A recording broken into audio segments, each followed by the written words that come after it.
A papal brouhaha.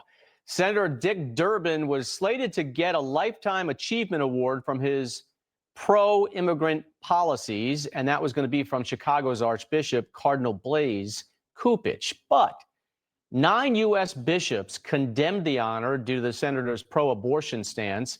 You don't normally see that.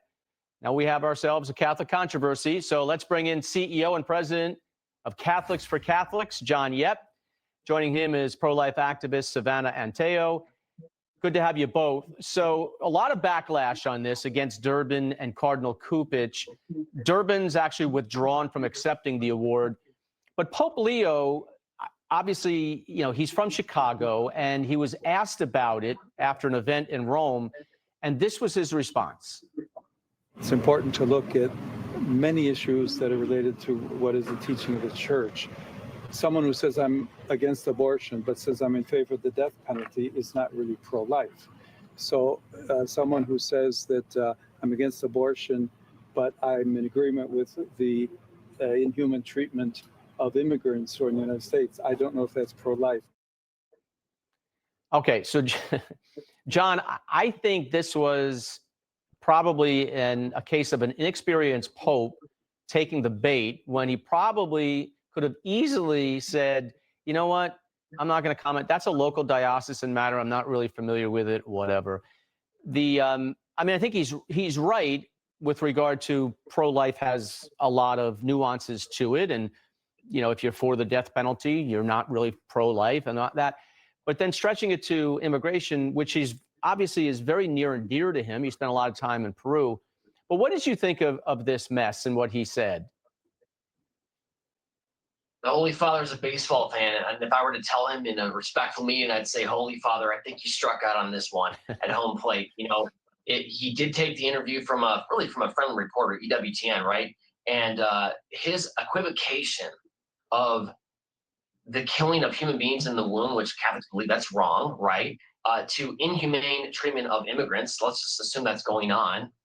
They're not the same issue, right? Or he also used the example of the death penalty, someone who's against abortion, but for the death penalty. In the Holy Father's words, that's not pro-life. The problem is, Rob, is that that's actually not a Catholic position, because Catholics believe from the beginning, 2,000 years, that the death penalty, when applied prudentially in the right circumstances, is actually a moral thing, because it comes from sacred scripture itself. Not even the Pope can change that. So we're left here a little bit confused. Pro-life warriors, probably like Savannah, are on the sidelines thinking like, whoa, you can't give this senator an award because look at what he's done for 40 years. So the Holy Father is very familiar with the case. And I don't think it's just a misstep on his, interacting with the media and kind of said something he didn't mean to say. It actually syncs with what he said in previous instances as a cardinal. Okay, good point. So, I think one mistake he made during the week was, he hasn't made any big decisions yet on personnel. I think he probably has a lot of Francis holdovers who are around him and maybe guiding him in the wrong way. If you saw, it was a big environmental thing at the Vatican, and he blessed a block of ice. That's very Francis. That should not be very Pope Leo going forward. At least I hope not. But we had a recently retired Archbishop, Joseph Neumann of Kansas City, and he said that the dialogue does not require giving awards to Catholic political leaders who disregard the most fundamental of human rights. This is what you're getting to, John, the right to life of the unborn. Yet other bishops like Paprocki of Springfield, Illinois, so in the same state, spoke out against Durbin getting this award. That's a little unusual, Savannah, but what was your reaction to this? Yes. Well, I think that Senator Durbin did the right thing with refusing to accept this award. It doesn't really matter all of the wonderful things that you've done in your life if you stand for the choice to take an innocent life in the womb, a human life, before they even take their first breath. You cannot and should not call yourself a true Catholic. As far as Pope Leo making these comments, again, exactly to your point, I think that he was sort of caught off guard and he just felt that he needed to say something. I, as a Catholic myself, and any other Catholics I know, do not stand with any inhumane treatment of immigrants currently in our country. I'm not exactly sure what he was referring to, but we do need to go forward and continue continue to do what President Trump and his administration is doing, which is removing people who have either broken the law by coming into this country illegally, they are gangbangers, they are drug traffickers, they're pedophiles. We need to remove those types of people from our country and deal with them accordingly. You're right. And there was the video of him blessing the block of ice at the environmental thing in Lazio in Italy. Let's turn home here for a second, because pro-life versus pro-choice on display with the FDA. They just approved a generic version of the abortion pill literally before the hour, the government shut down. Now, this isn't Biden's FDA. It's Donald Trump's FDA. John, what do you make of this? I'm all for the fact that we're addressing the dangers of Tylenol for pregnant women. That's a great win. I'm glad we talked about that. But if we're going to talk about the dangers of Tylenol, can we talk about the dangers of chemical abortions? I mean, the stats are completely back this up. Let's just assume, Rob, that is just a clump of cells, which I don't believe it is, right?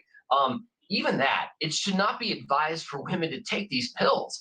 There are so many stories and statistics of these women having adverse reaction from taking these chemical pills, right? And yeah, of course, it does destroy human life in the womb, right? But aside from that, I think there's something that's a non sequitur here from the FDA. And we asked Robert Kennedy, who is all about Make America Healthy Again, that we need to really look at this, and I would immediately rescind that approval of that drug.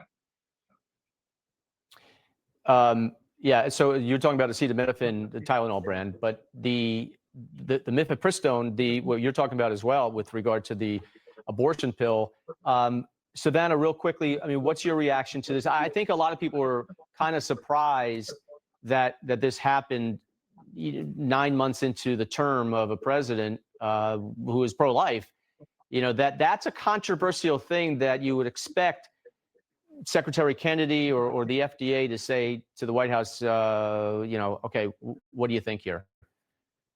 Right. Well, President Trump is one of the most pro-life presidents, or the most pro-life president that we have ever had, close to Reagan, right? He's talked about that he's against late-term abortion, which is great. And as you all know, this abortion pill is mainly used within the first, 10 to 12 weeks of pregnancy.